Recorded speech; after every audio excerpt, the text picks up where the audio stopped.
продовжую роботу медіа. Ukraine Media Center confirmed continuous its operation. My name is Svetlana Cheparenko. Today is the 6th of December, the day of the Armed Forces of Ukraine, and we would like to congratulate our defenders and thank them for defending our freedom and independence. Now we will be talking about the situation in Kherson region. Joining us online is Oleksandr Tolokonnikov, spokesperson for the Kherson Regional Military Administration. Good afternoon, Mr. Oleksandr. Good afternoon. Mr. Oleksandr, just a day ago the enemy inflicted another strike on the center of the city of Kherson. What are the consequences? Yeah, really, yesterday in the morning around 8:50 the Russians started another shelling, most likely combined shelling using artillery and tanks. They were targeting the center of the city, which resulted in death of 2 people immediately. One of them was a volunteer from a charitable organization and a woman of 39 years. So let's honor their memory. Yet another man got a heavy injury of a limb. The doctors are fighting for his life in the IC unit. Another man was lightly injured, so the number of casualties was 4 plus 2 dead. Also within 2 hours from 9 to 11 there were explosions all around the place. There was a strike near one of the hospitals which resulted in injury of 4 doctors, 1 surgeon, gynecologist, and 2 more nurses. But fortunately, everybody got provided immediate medical aid. In the evening, there was a strike on Blazivska community, which resulted in death of a woman aged 84. There are certain destructions in the areas the Russians were targeting. They were targeting different districts, including Peri East. They were using different types of weapons.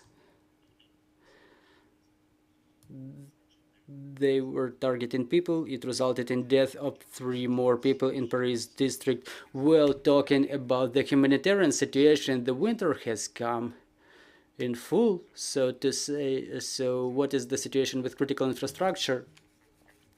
The heating season is on.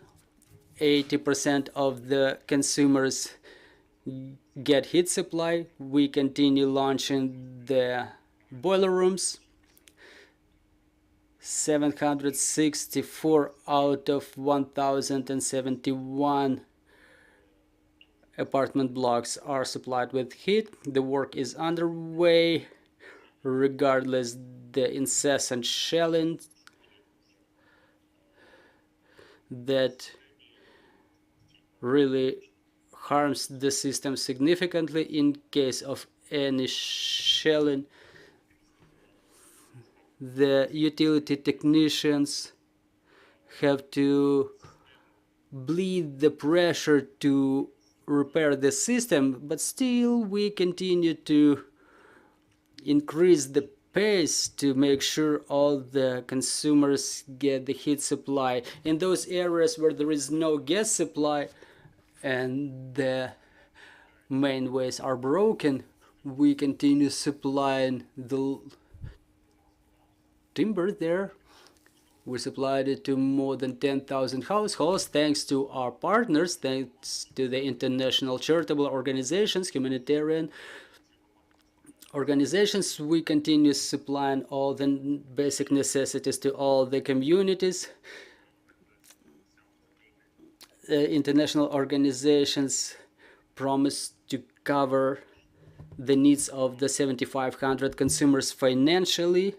So we come into this winter better prepared. The people will be warmed better because they have the pellets for their stuffs to get hit. So what is the condition of the critical infrastructure and general humanitarian situation in the city and in the region?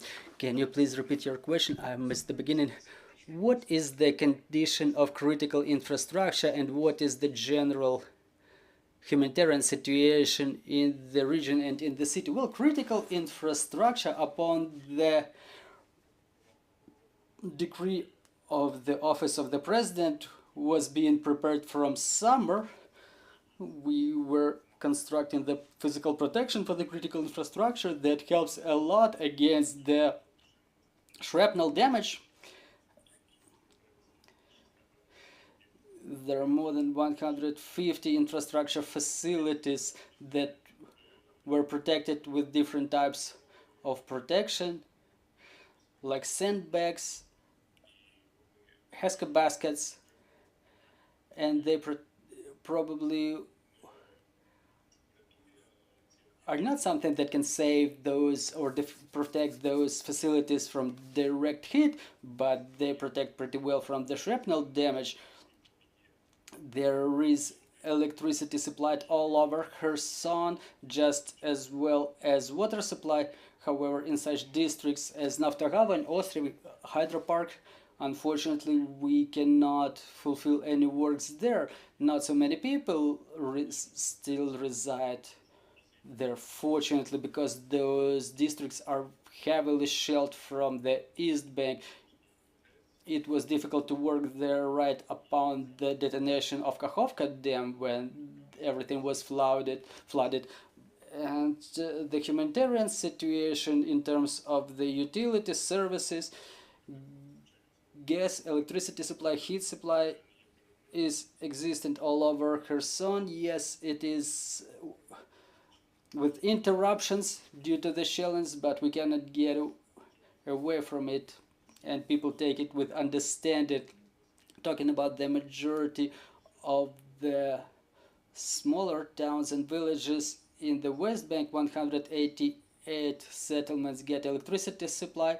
Out of 148, we are unable to reconnect the electricity supply to 30 more because it's very difficult to work there. The Russians shoot right at the power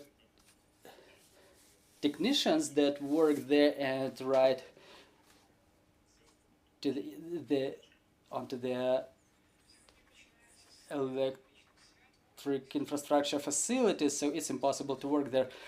Well, the winter holidays are coming. The people will still try to celebrate no matter the shellings and the constant danger. What is the advice of the local government? Well, the first recommendation is to congratulate our defenders, those who defend us, who liberate the new areas. Help our defenders, donate for the drones. That's probably the best present that we can get to bring our victory closer. Talking about the celebrations in the city of Kherson and in the region, there is nothing like that planned, and I don't think anything will be planned like that because it's not so timely, first of all, and then it's just gonna be dangerous because at any time a projectile may hit any place of concentration of people, but I hope we will be celebrating the next year. Thank you very much. Do we have any questions on the floor? Good afternoon, Valentina Rihal, Ukrinform. Do we have any information about the number of children staying in 23 settlements which fall under mandatory evacuation, and is the local government going to expand the list of those villages, and is the local government in touch with the regions where children were evacuated? Maybe there are some problematic issues there that require solution. 651 children were evacuated from those 23 settlements along with their families starting from the 23rd of October. There are 149 more children residing in 8 settlements out of those 23. In 15 of them there are no more children. In the most dangerous in Ohinska community, Borislav district, 149 children remain in Kamyshany. There were 190 before. And at Dnipransk near Kherson, the juvenile police keeps working on those issues, and as well as local social services, to convince their families to leave. Meanwhile, we don't impose any force. People seem to be listening to us. Talking about the regions where people move to, we continue being in touch with the regional social protection forces, with the volunteers. More than 100 kids were evacuated to Yaremcha. They're still there. Under the project supported by the First Lady Olena Zelenska, children stay in Bukovel, they study online, they get meals, they get heat.